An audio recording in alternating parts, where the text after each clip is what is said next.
After 80 days of a crazy race around the globe, facing unbridled elements and pushing its limits, Sam Davies crossed the finish line at the Sabb dlonn. But beyond sporting performance, it is a human and solidarity victory, 106 children saved through this adventure. A figure that makes sense every mile traveled and every wave Sam battered. Je suis heureuse parce que je rentre avec un Vendée Globe bouclé, avec 106 enfants sauvés et une aventure incroyable derrière moi. Donc je suis hyper heureuse. J'ai pas le classement que je souhaitais. J'aurais bien aimé être dans les 10. Le niveau est tellement élevé, si tu fais les erreurs, tu payes cher. La satisfaction de la compétition est quand même là, parce que j'ai réussi à pousser mon bateau à fond.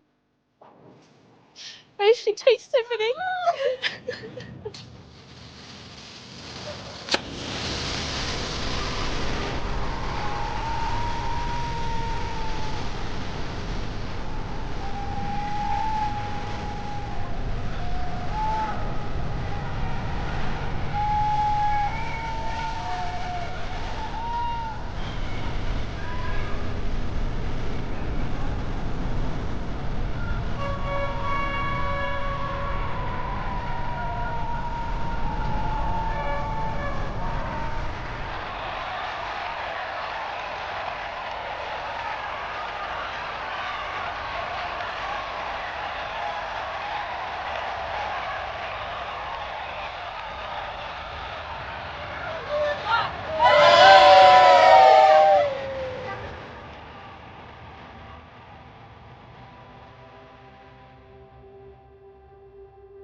This is your weekly global sailing highlights show, The World on Water, February 7, 2025.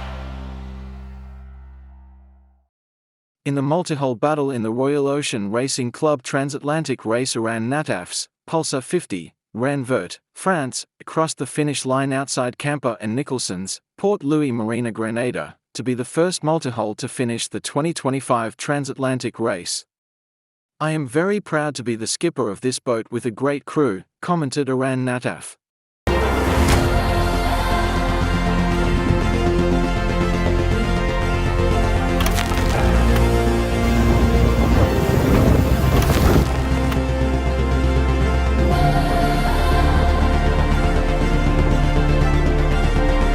It's the best way to cross Atlantic because we push the boat to the limit and it's a real game. And always the transatlantic was, this big next step.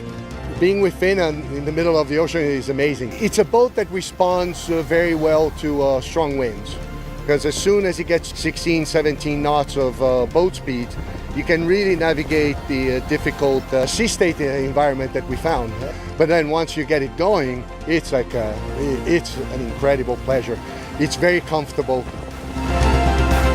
Super powerful boat at 25 knots with the comfort. I had like a full king-sized bed the whole trip, and yeah, it's put the boat to the test fully. It's really difficult for us. The day one we lost the small Ginnaker and it explodes, and we put the old big Ginnaker, but it stays 1 day and it explodes. So we have to do all the race with G1. We're breaking things, but we're repairing them on the fly. We're moving, and we got everything under control. Everything was safe, and we were just sending it. We peaked at 32 knots. When we had the opportunity, we had a broken Ginnaker that we didn't know it was going to blow up at any time. And I was like, it doesn't matter. It's trash anyway. We just have one chance to catch up those guys of Rayon Vert. Let's push it. Let's push it to the limit. We did that. It didn't pay off, but hey, it paid off because we're here, enjoying Grenada. Because if you do it on a cruise, it's not the same pleasure. So thanks for the RORC to organize this race between gentlemen, and we are really surprised to finish first. It's very nice. surfing down 10-meter walls of ocean, and it was just exhilarating, terrifying at sometimes, but it was such an amazing experience. Very, very happy.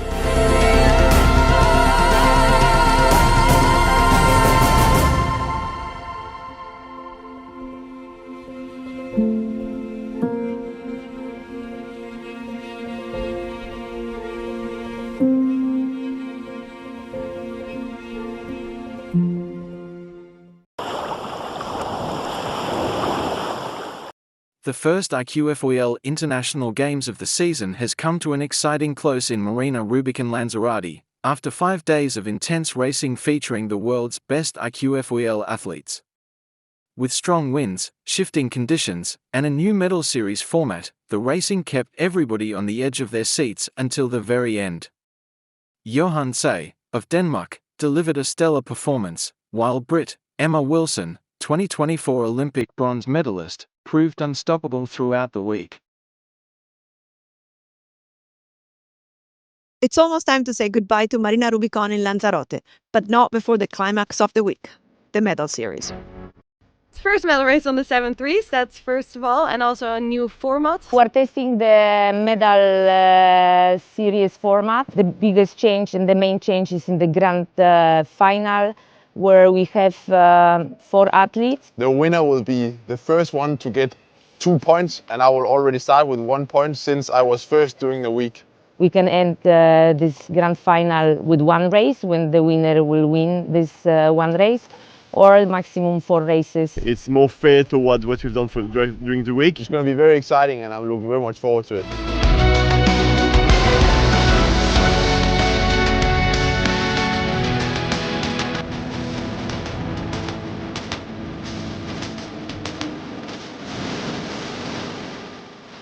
In the women's quarterfinal, Sarah Venekes came off the foil at the start, while Ailey Watson, Teresa Steinlein, and Palma Cargo raced off. Cargo rounded the bottom gate first, but Watson soon overtook her and took the first spot in the semis with a commanding lead, with Cargo holding on to second.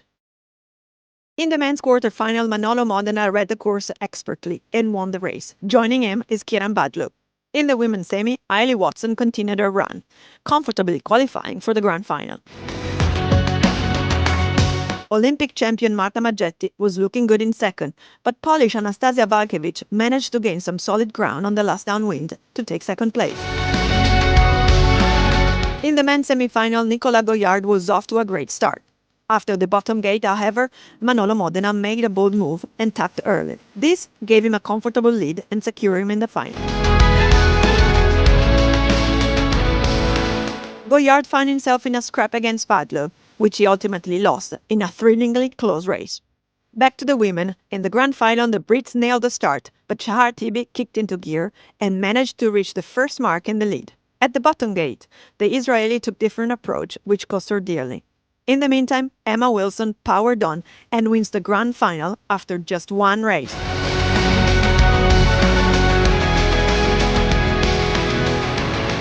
Yeah, it was super good. I mean, I've been waiting a long time to win a medal race, so yeah, it means a lot to me, and yeah, I'm super happy. Shahar Tibi recovered on the downwind to finish second, with Ailey Watson completing the podium. The first grand final for the men saw the new format come into play. After leading the race from the start, Johan Søe crashed and finished 4th. Nico Lorena managed to profit and took his first win.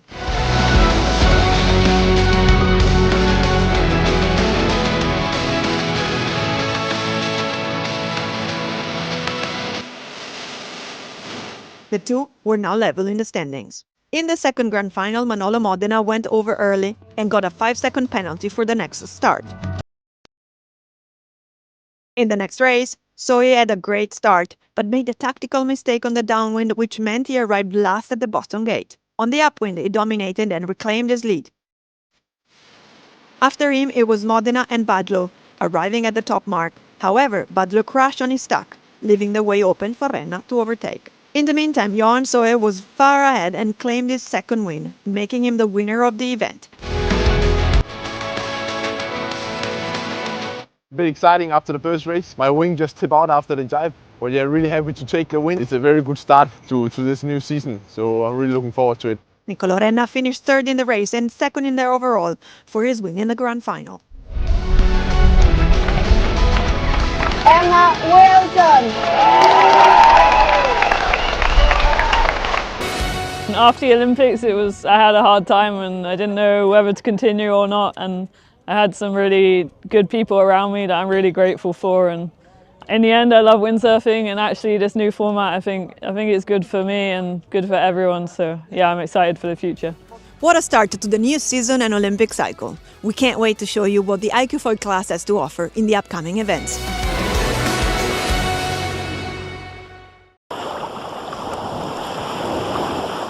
The 54th edition of the Trofeo Princesa Sofia Mallorca will be the starting signal for the race for the Olympic Games in Los Angeles 2028. The first qualifying event for the 2025 Sailing Grand Slam will muster all 10 sailing disciplines of the new Olympic cycle in the Bay of Palma from March 28 to April 5.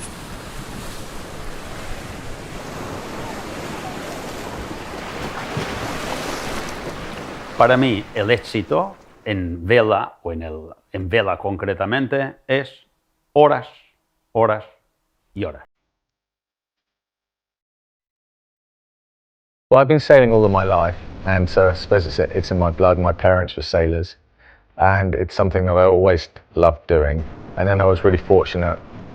It wasn't really necessarily meant to be so, but it ended up being a career. And I say career, it's not really a career because it's my passion, it's what I love doing, and I'm very fortunate that it's ended up being that I'm able to have a career in sailing.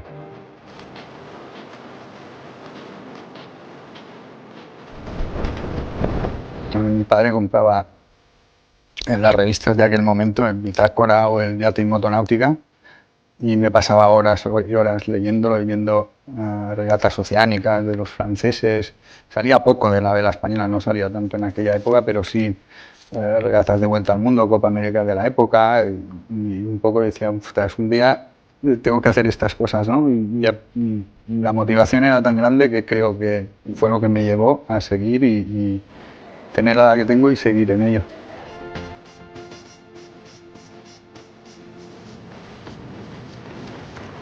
It really is a very diverse sport, and I think that's what attracts people. And so it's a sport that they will start when they're young, and hopefully they'll continue all through their lives and be able to sail, whether they're just cruising around or they're competing into later years.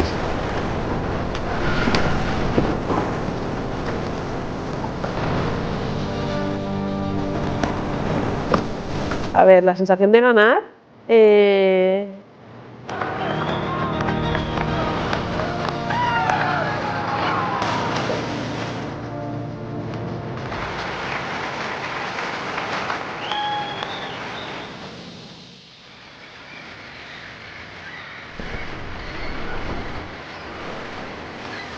Es una...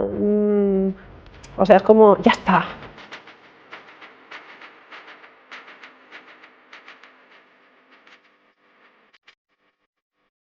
If you are good sailors, if you are sailing, you can do many things. You learn to think.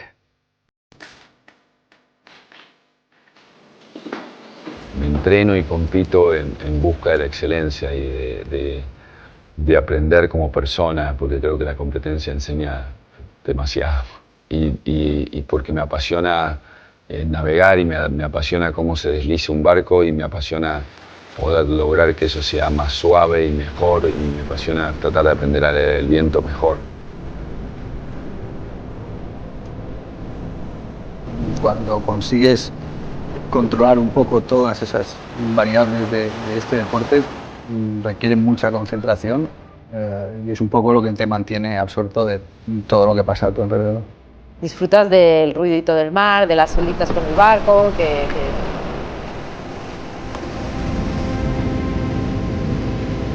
me da como un placer, y estar en calma me da paz.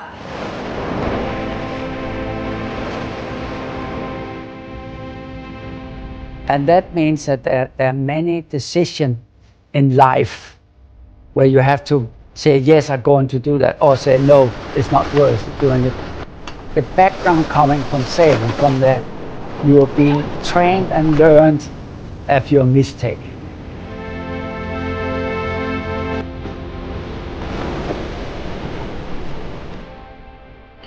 Yo rijo mi vida mucho por los 3 valores olímpicos, que son amistad, respeto y excelencia. Y creo que el Sofia tiene muchos de esos valores.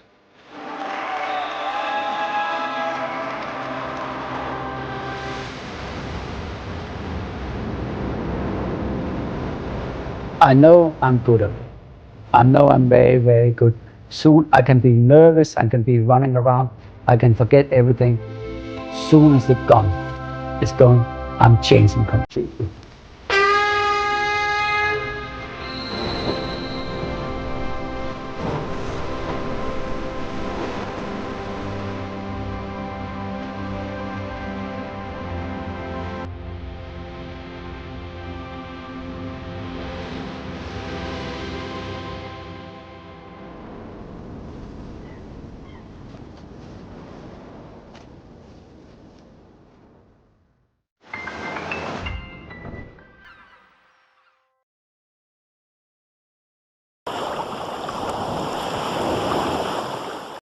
The Australian 18-footers League celebrated its 90th anniversary and the past weekend with 3 days of action-packed racing over Sydney Harbour, from east of the Sydney Opera House to Middle Harbour in the north. The annual Super Sprint Series, for the Balmain Cup, got the activities under was on Friday evening with 3 short races, sailed over windward return courses.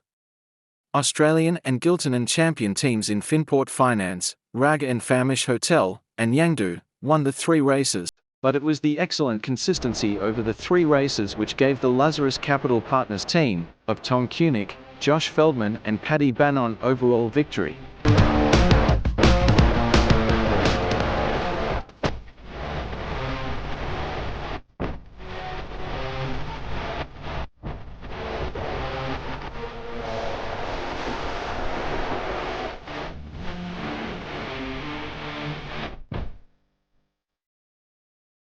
Three sprint races today, 20 minutes long, so it's going to be nice, fast action, really dependent on good starts. So yeah, it'll be really exciting out there. 10 knots southeaster, so it'll be a bit shifty out there, so plenty of opportunity still in the short race. Got the Balmain Cup today, so we won 2 years ago, so got to try and bring that back today. You stick it up, stick it up.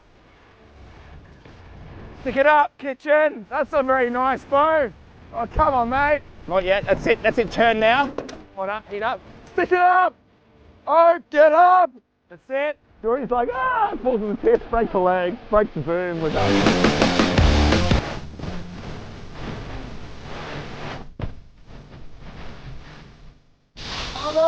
Stop it!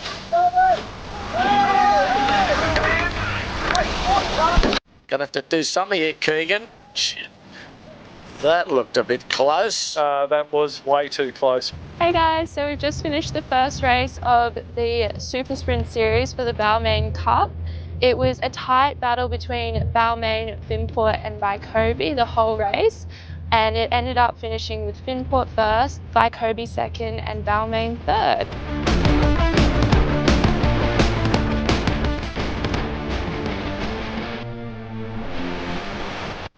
Okay, tacking ASAP. Forward please, forward, forward, forward. Nice, that's feeling better, 9.6. Let's go to lane. Are we sure about this Titan? So get through the drive first. Yep, bearing.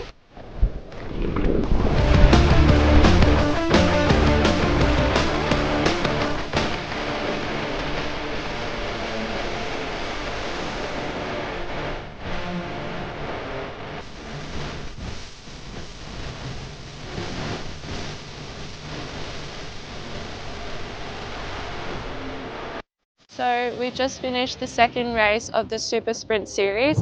Bit of a change to the leaderboard with the Rag and Famish, Lazarus and Marine Outlet leading this race. Bit more wind on the course and a lot more traffic, creating some challenges for our sailors. And we've got the last race coming up, so we'll see who takes the lead.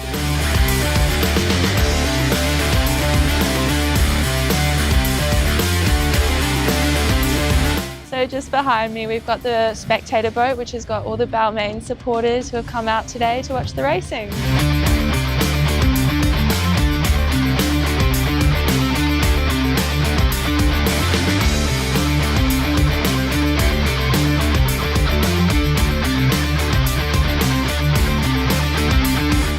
Okay, a little bit of breeze building.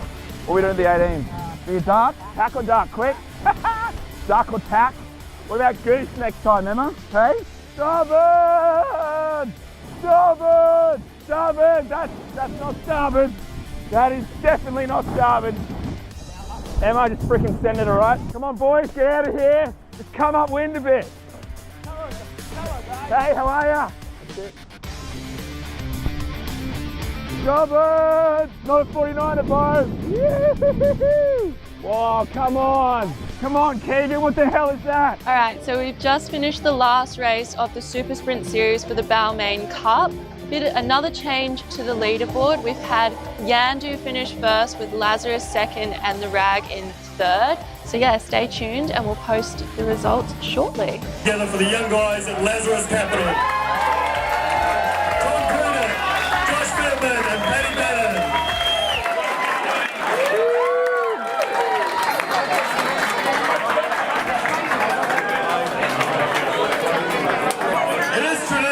We hear from the winning skipper, but instead of hearing from the winning skipper, I think we should hear from the winning bowman.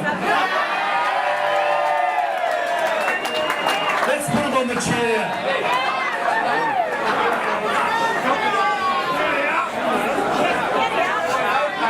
Alright, I've been gearing Tom up for the speech for the whole afternoon, so I think that's pretty fair of me to have to do a speech.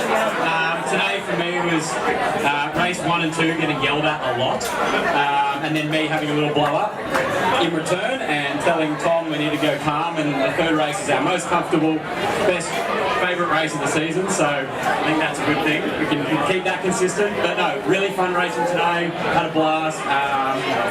Yeah, it's good to have the team back together, and yeah, cheers. Thanks for everyone else for racing.